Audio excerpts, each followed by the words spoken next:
There is a force operating inside you right now that you have almost certainly been ignoring your entire life. Not because you are lazy, not because you lack intelligence or ambition, but because nobody ever handed you the instruction manual for the most powerful mechanism in the known universe, your own subconscious mind. This force has been running continuously in the background of every decision you have ever made, every relationship you have ever built or destroyed, every dollar you have earned or lost, every health outcome you have experienced. 90% of your life has been shaped not by your conscious choices, but by the invisible programming running beneath them. And most of that programming was installed before you were old enough to question it. Here is what that means in practical terms. The circumstances you are living in right now, your bank account, your relationships, the opportunities that seem to find you or avoid you, the level of peace or anxiety you carry through each day, are not the result of your talent, your effort, or your luck. They are the precise external reflection of an internal blueprint you may never have consciously examined. And the most important thing you will hear today is this: that blueprint can be rewritten completely at any age from any starting point, without changing your circumstances first, by changing the source of your circumstances, which is the subconscious mind itself. In 1963, a man arrived at the office of Dr. Joseph Murphy in a condition that most people would consider beyond repair. He was financially devastated, emotionally collapsed, and had arrived at the private conclusion that his life was somehow cursed, that forces beyond his understanding were conspiring to ensure his permanent failure. 6 months after that first meeting, this same man owned a thriving business and was engaged to the woman he had always hoped to find. Nothing about his external world had changed when he walked through that door. His education was the same. His connections were the same. His city, his industry, his starting resources, identical. The single thing that changed was his understanding of how his own mind operated and how to work with it rather than unknowingly against it. That is what today is about. Dr. Joseph Murphy was not a motivational speaker manufacturing enthusiasm for profit. He was a divine science minister, a dedicated scholar of world religions and ancient wisdom traditions, and a counselor who worked directly with thousands of individuals confronting genuine, serious human problems. Bankruptcy, physical illness, the collapse of marriages, addiction, grief. What he discovered across decades of this work was a pattern so consistent it could not be dismissed as coincidence. Beneath every different problem, regardless of its surface appearance, there was a single common thread. People did not understand how their own minds functioned. They were using the most powerful tool available to any human being, the subconscious mind, in ways that compounded their difficulties rather than resolving them. Murphy invested decades cross-referencing ancient wisdom traditions with the emerging findings of modern psychology and the early discoveries of quantum physics. What emerged from that synthesis was a set of universal laws, mental laws, that govern the precise mechanism by which thoughts become physical circumstances, beliefs become lived experience, and any individual, starting from any point in their history, can completely and permanently transform the trajectory of their life. These are not opinions. These are not motivational frameworks designed to make you feel temporarily better. These are operational principles, as reliable and as indifferent to your feelings about them as the law of gravity. Today, we are going through the 7 foundational laws Murphy identified, along with the real examples of how each law operates and exactly how you can begin applying them before this transmission ends. The first law is the law of belief. Everything begins here. Murphy states it with absolute clarity. Whatever you genuinely believe, with deep feeling and emotional conviction, tends to become your lived reality. Not because the universe is a wish fulfillment machine, but because your subconscious mind, which controls the vast majority of your behavior, your perceptions, your interpretations of events, and your automatic responses to opportunities and threats, accepts as true whatever your conscious mind repeatedly and emotionally impresses upon it. And then it organizes your entire internal operating system around that accepted truth. Belief is not intellectual agreement. You can intellectually agree that you deserve success and simultaneously hold a deep subconscious conviction that you are fundamentally unworthy of it. The intellectual agreement does nothing. The subconscious conviction runs the show. This is why people who consciously want to be wealthy make unconscious decisions that keep them financially constrained. Why people who consciously want loving relationships unconsciously push away the very connections they claim to desire. The conscious want and the subconscious belief are operating in direct opposition, and the subconscious wins every time. Not because it is malicious, but because it is more powerful by orders of magnitude. Murphy worked with a woman who had spent years trying to build a successful career, while simultaneously holding an unexamined belief that financial success was somehow morally compromised, that wealthy people were fundamentally different from her in ways she could not bridge. She had absorbed this belief in childhood from people she trusted, and it had been running her professional life ever since, ensuring that every time genuine opportunity appeared, something in her found a reason to retreat from it. Murphy did not ask her to pretend the belief was not there. He asked her to examine it, to trace it to its origin, recognize it as inherited rather than true, and begin the systematic process of replacing it with a belief aligned with what she actually wanted her life to look like. Within months, the external changes were dramatic.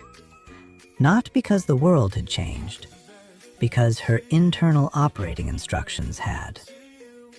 The question Murphy asks you to sit with is direct. What do you actually believe?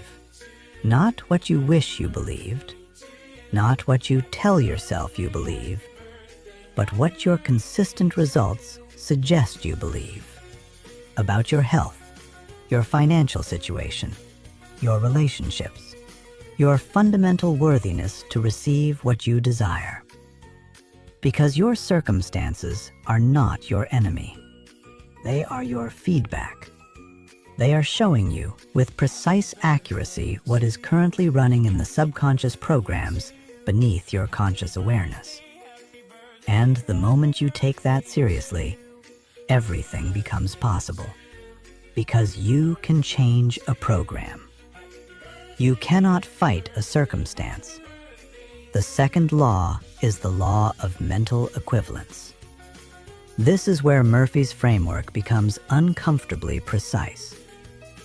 Your outer world is not influenced by your inner world. It is a direct reflection of it. The correspondence is exact. You cannot hold one mental equivalent internally and experience a different one externally. It does not work that way. The principle Murphy draws from the ancient Hermetic tradition, as within, so without, is not a philosophical position. It is a description of mechanism. Think of your mind as a manufacturing facility. Whatever you are consistently producing in your thoughts, your mental images, your habitual beliefs about how things work and what is possible for you, that is what the facility is set to manufacture. And the output of that facility is your experienced reality. You cannot run a factory set to produce limitation and expect it to output abundance. You cannot hold a mental image of failure and navigate consistently toward success. The subconscious mind steers you toward whatever internal picture it has accepted as real, with the same indifferent reliability as a GPS navigating toward a programmed destination. Murphy tells the story of a businessman who had launched 5 separate ventures across a decade, each of which had collapsed within months. He arrived at Murphy's office genuinely baffled. He was educated, hardworking, and by every external measure, capable of building something successful. Murphy's first question was not about his business strategy or his market selection. It was about his mental picture of business. The man's answer was revealing. He described a mental landscape dominated by anticipated failure, constant internal rehearsal of everything that could go wrong, persistent focus on competitors who might overwhelm him, vivid imagination of financial loss and professional humiliation. His mental equivalent of business was failure. And so, regardless of how competent his external actions were, his subconscious mind was steering every decision toward the destination his internal map had designated. Murphy taught him to construct a new mental equivalent, deliberately and consistently. Every single day, this man would spend 15 focused minutes visualizing his business in a state of genuine thriving. Customers satisfied, revenue growing, his own judgment proving sound, and his decisions producing results. He would feel the emotional reality of that picture, not just see it intellectually, but inhabit it emotionally until the subconscious could not distinguish it from actual experience. His next business became successful within a year. Same man, same skills, same market. Different mental equivalent producing a different external reality. Olympic athletes have understood this for decades. Mental rehearsal, vivid, emotionally engaged, first-person visualization of successful performance activates the same neural pathways as physical practice. The brain, and by extension the subconscious mind, cannot reliably distinguish between a vividly imagined experience and a physically lived one. This is not a metaphor, it is neuroscience. And it is the mechanism Murphy's law of mental equivalence operates through. The third law is the law of substitution, and this one is a complete reframe for anyone who has spent energy trying to fight their negative thoughts directly. Here is the law. You cannot defeat a negative thought through direct confrontation. The act of wrestling with a thought, of trying to suppress or deny it, keeps your attention fixed precisely on what you are trying to move away from. The mind does not process negation effectively. When you tell yourself not to think about something, the thought intensifies. When you try to force a negative pattern out through willpower alone, the resistance you generate feeds it. But here is what you can do. You can replace it. Your conscious mind is only capable of holding one thought at a time with full attention, which means the moment you introduce a new thought, clearly, deliberately, and with genuine emotional engagement, the previous thought is displaced, not fought, not suppressed, simply replaced with something that serves you better. This is the law of substitution, and it is one of the most practically applicable tools Murphy discovered. He worked with a man whose marriage was being slowly destroyed by a compulsive jealousy that the man himself recognized as irrational, but could not seem to stop. Every conversation his wife had with another person triggered an internal spiral of jealous fantasy that would consume him for hours. He had tried to fight these thoughts through willpower and self-recrimination, and the pattern had only deepened. Murphy taught him the law of substitution. The instruction was simple. The moment a jealous thought arose, he was not to engage with it, argue with it, or try to push it away. He was to immediately replace it with a specific, emotionally genuine statement of trust. I trust my wife completely. Our connection is strong and real. I release all fear and choose peace. Initially, this felt mechanical, almost dishonest. But he continued, and within weeks, the jealous thoughts had genuinely lost their grip. His neural pathways were being physically rewired through consistent substitution. His subconscious had been retrained to default to trust rather than suspicion. The practical application is straightforward. When a negative thought appears, and they will, this is not about achieving a state of permanent positive thinking. That is not the goal. You simply say internally, cancel, clear, and then you substitute. I am exhausted becomes I am being restored and renewed with every breath. I cannot afford this becomes I am aligned with the flow of abundance that is always available to me.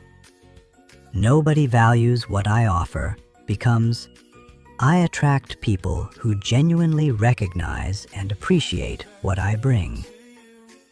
You do not need to believe these substitutions immediately. You need to practice them consistently. The subconscious responds to repetition and emotional engagement, not to instant intellectual conviction. The fourth law is the law of relaxation. And this one runs directly counter to everything the modern achievement culture has taught you about how success is created. Murphy discovered something that initially seems paradoxical. The harder you strain toward what you want, the more effectively you push it away. Not because effort is wrong, but because chronic straining, the anxious, white-knuckled grasping for an outcome, communicates to the subconscious mind a very specific message. It communicates lack. It communicates that the desired thing is not yet here, is not coming naturally, must be forced into existence against resistance. And the subconscious, which takes its instructions from the emotional content of your inner experience rather than from your conscious intentions, begins organizing your reality around that message of lack and resistance, rather than around the thing you consciously want. You have experienced this principle without labeling it. Think about the last time you tried desperately to remember a name, a specific person, a word that was unmistakably on the edge of your awareness. The harder you pushed, the further it retreated. And then, the moment you genuinely released the effort, turned your attention to something else entirely, it surfaced cleanly and completely on its own. That is not a quirk of memory. That is the law of relaxation, demonstrating exactly how the subconscious mind functions. It works most effectively when the conscious mind stops interfering with strained, anxious effort and instead creates the internal conditions of trust and receptivity. Murphy counseled a writer who had developed a severe creative block. She was arriving at her desk each morning carrying the full weight of deadlines, of self-judgment, of the desperate need to produce something worthy. She would sit for hours in a state of mounting internal pressure, and nothing would come. The more urgently she needed to write, the more completely the words refused to appear. Murphy's instruction was radical in its simplicity. Stop trying so hard. He taught her to begin each writing session not with effort, but with genuine relaxation, deliberate breathing, a settling of the body, a conscious release of attachment to outcome. Then an affirmation held with quiet confidence rather than desperate pleading. The right words come through me easily and naturally. I relax and allow the work to flow. Then she would begin, without forcing, without self-monitoring, without the anxious surveillance of her own output. The words came. Because she had removed the mental tension that had been blocking her natural creative channel, Murphy's image for this law is precise and worth holding in your mind. Your desire is like a beach ball you are holding underwater. The act of forcing and straining is the act of pushing it down with increasing effort. The moment you release, genuinely, not as a performance of releasing while still anxiously monitoring, it rises naturally to the surface. Your job is not to force your desires into existence. Your job is to stop suppressing them through the anxiety and strain that communicate to your subconscious that they are not yet real and may never arrive. Here is how you apply this law practically. After you have clearly affirmed your desire and constructed its mental equivalent with genuine emotional engagement, you release it. Not with passive indifference, with active trust. You do not obsess over the mechanism by which it will arrive, or construct elaborate theories about timing. You plant the seed, and you trust the process that you cannot consciously supervise.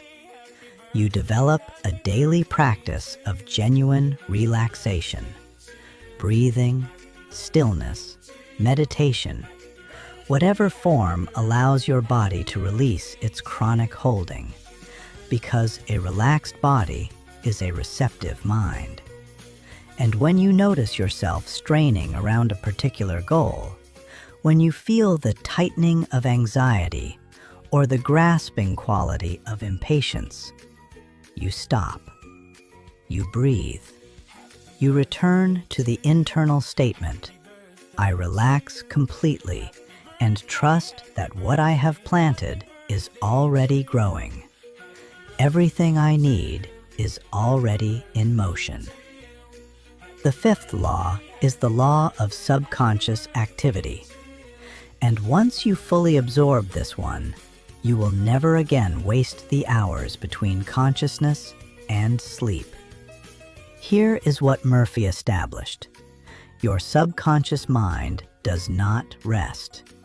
It operates without interruption, 24 hours a day, 7 days a week, processing information at a scale your conscious mind cannot approach, running the biological systems that keep you alive, and, crucially, working on every problem, every goal, every question you have genuinely impressed upon it with clarity and emotional conviction. it does not stop working when you stop consciously thinking. In many ways, it works most effectively precisely when your conscious mind has stepped aside. Murphy shares the story of a research chemist who had been wrestling with a complex formula for months without breakthrough.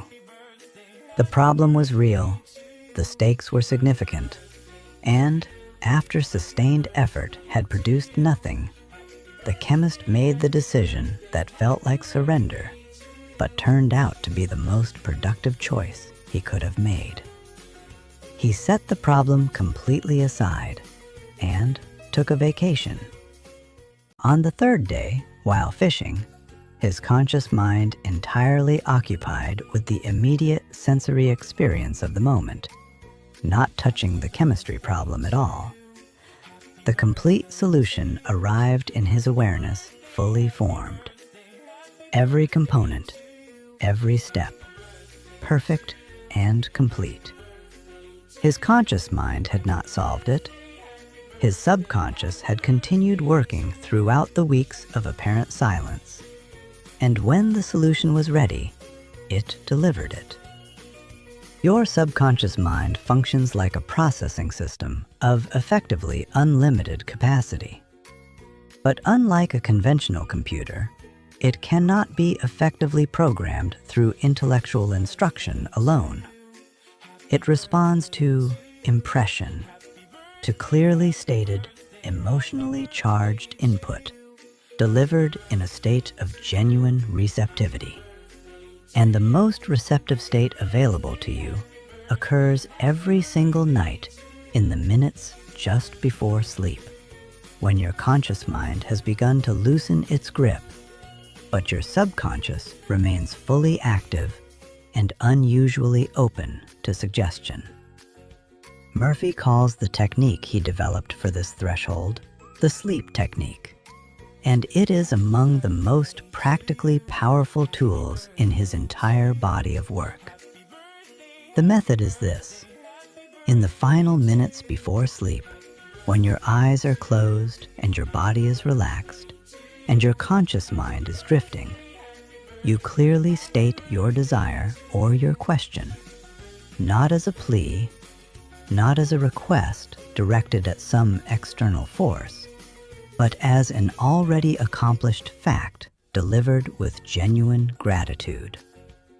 If you need a solution to a financial challenge, you do not say, "Please help me figure this out."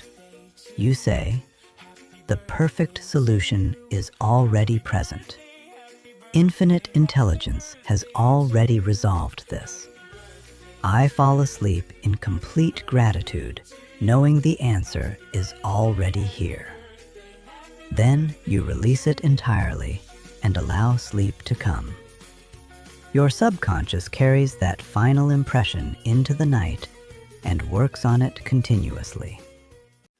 Murphy describes a woman who needed to sell her home quickly in a market that was slow and unresponsive. She was approaching desperation when he taught her the sleep technique. Each night, she would close her eyes, settle into genuine physical relaxation, and hold the clear image of her home sold, the transaction complete, the relief real, the gratitude genuine. She would affirm quietly, "My home is now sold to exactly the right buyer at exactly the right price. Thank you." Then she would release it and sleep. Within 2 weeks, she had a serious offer. When the buyer explained what had motivated them, they mentioned something striking, that they had dreamed about the house and woken up with a certainty about it that they could not rationally account for. Murphy's view was straightforward. The subconscious mind, when properly programmed, connects to a field of intelligence that extends beyond the individual and orchestrates circumstances in ways the conscious mind cannot engineer. Tonight, before you sleep, choose one thing, one specific desire or one genuine problem and state it as already resolved with as much emotional conviction as you can genuinely access.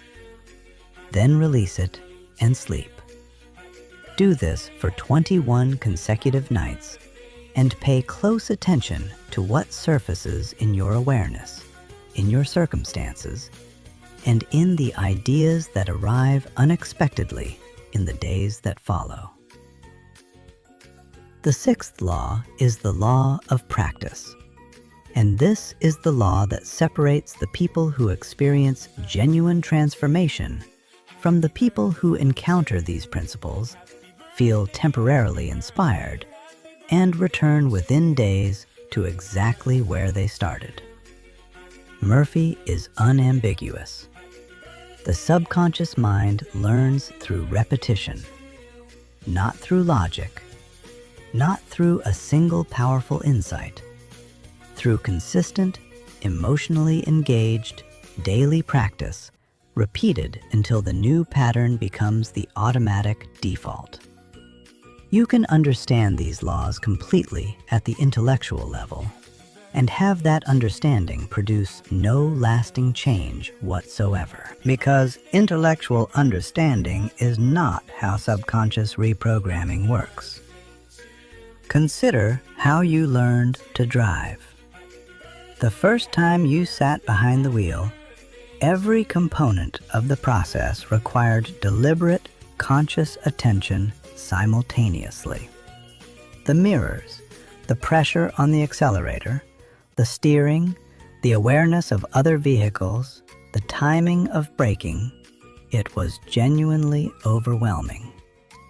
Now you drive while conducting conversations, making decisions, listening to content, and your conscious mind is barely involved. The skill moved from conscious effort to subconscious automation through repetition. The same mechanism governs every mental pattern you carry, including the ones currently limiting you. They became automatic through repetition. They can be replaced through deliberate repetition of something better. Murphy worked with a man who had lived with a severe stutter throughout his entire life. He had pursued speech therapy, had tried medication, had worked with specialists, and nothing had produced lasting change. Murphy taught him a single daily practice. Multiple times each day, this man would close his eyes and vividly visualize himself speaking, clearly, naturally, with complete ease and genuine confidence. He would affirm, "Words flow from me effortlessly. I speak with clarity and strength. Everything I want to express comes through me with perfect ease." For the first 30 days, there was no visible external change. He continued. At 60 days, subtle shifts began to appear. At 90 days, the improvement was unmistakable. At 6 months, he was speaking publicly without hesitation or struggle. What had changed was the subconscious pattern, overwritten through consistent daily repetition until the new program replaced the one that had been running for decades. Most people abandon these practices within a week, having decided they do not work. Murphy's response to this is direct. You have been building your current mental patterns for years, many of them since early childhood. The expectation that a few days of practice will overwrite decades of accumulated subconscious programming reflects a fundamental misunderstanding of how the mind operates. Murphy specifies a minimum of 21 to 40 days of consistent daily practice to establish a new subconscious pattern. Some deeper patterns require longer. But if you persist without interruption, If you treat this practice with the same non-negotiable consistency you bring to the basic requirements of physical survival, change is not merely possible, it is inevitable. The subconscious mind has no mechanism for resisting a pattern that is consistently and emotionally impressed upon it day after day.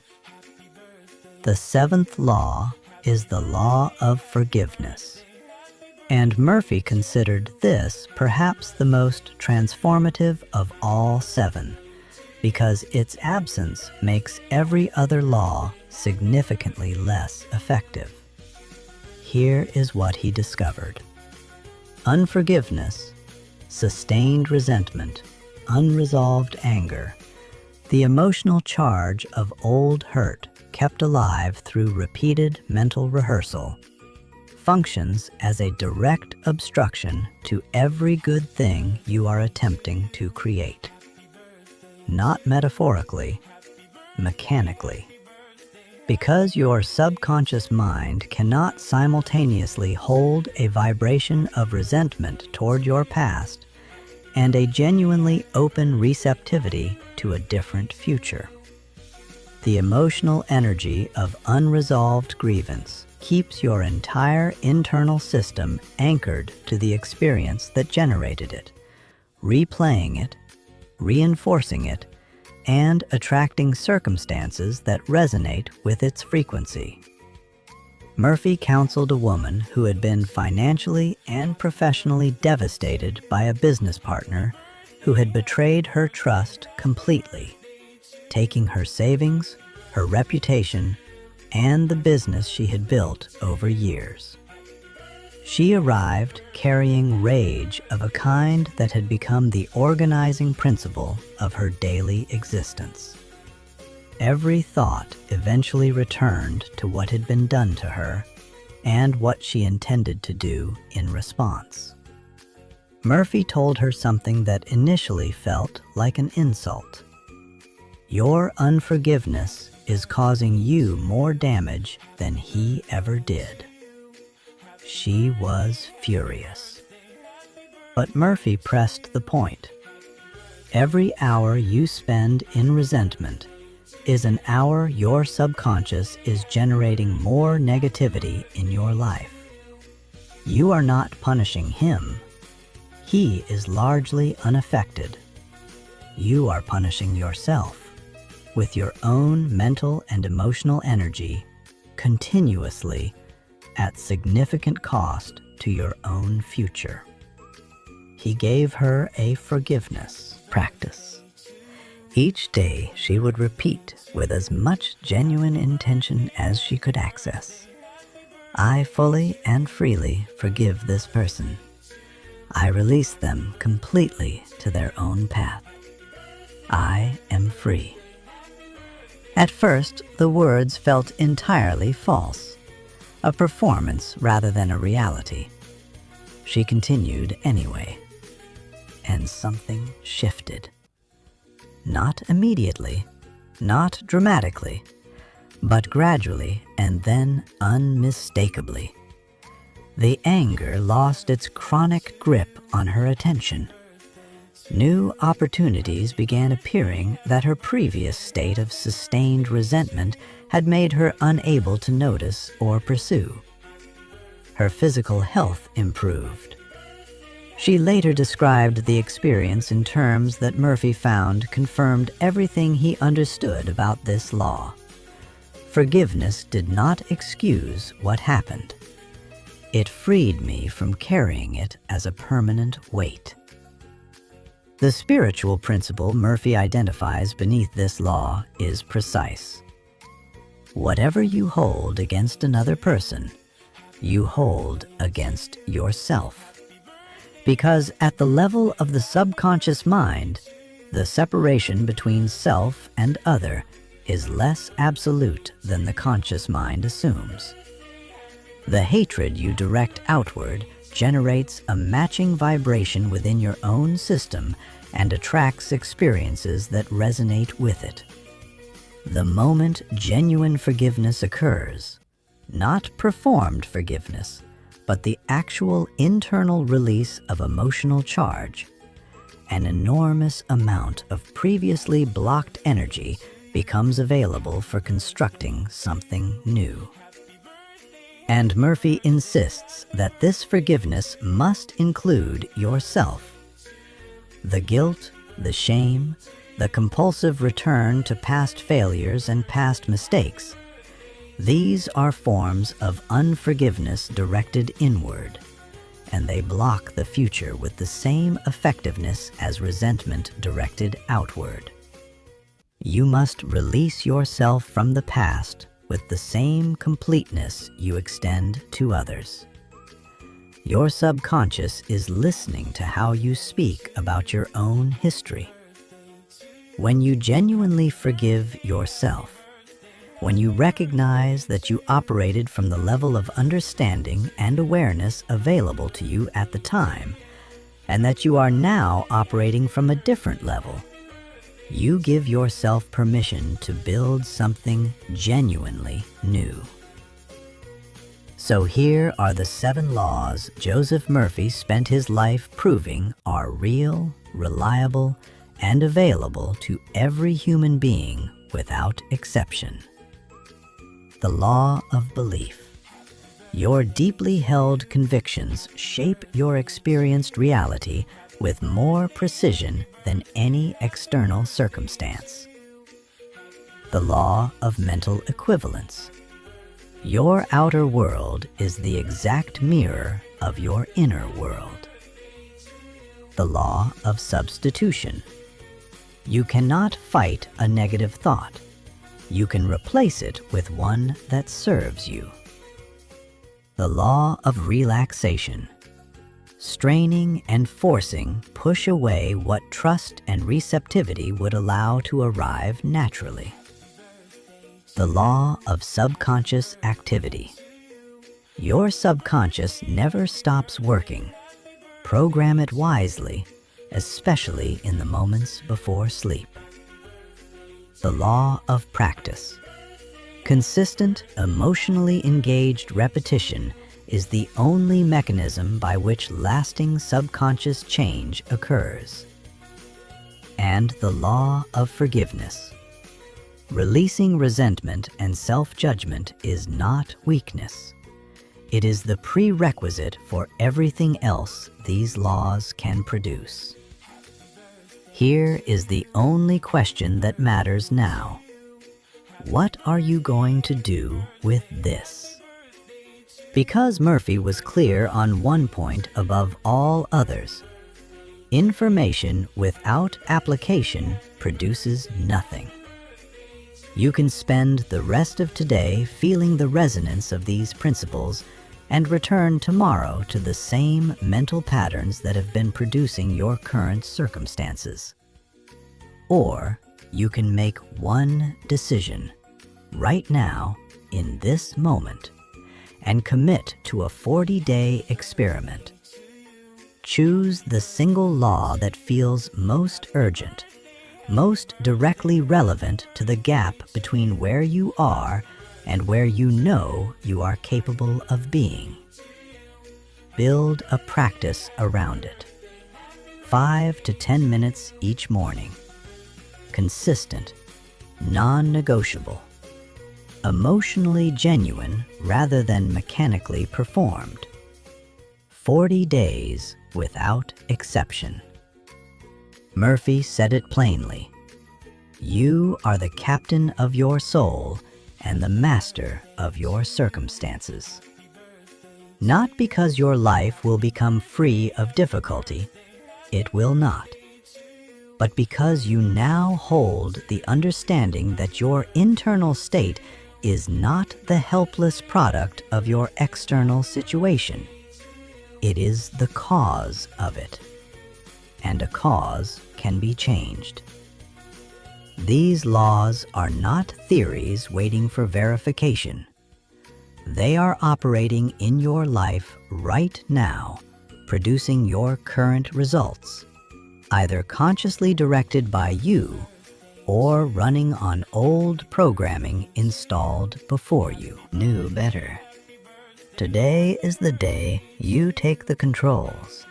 Subscribe to Mind Psychology and drop a comment right now telling us which of the 7 laws you are committing to practice for the next 40 days. We read every comment, and we will be here every week with content that does not simply add to what you know, but fundamentally changes how you operate. Your subconscious mind has been running your life. Starting today, you run it. Go and claim what has always been waiting for you on the other side of this decision.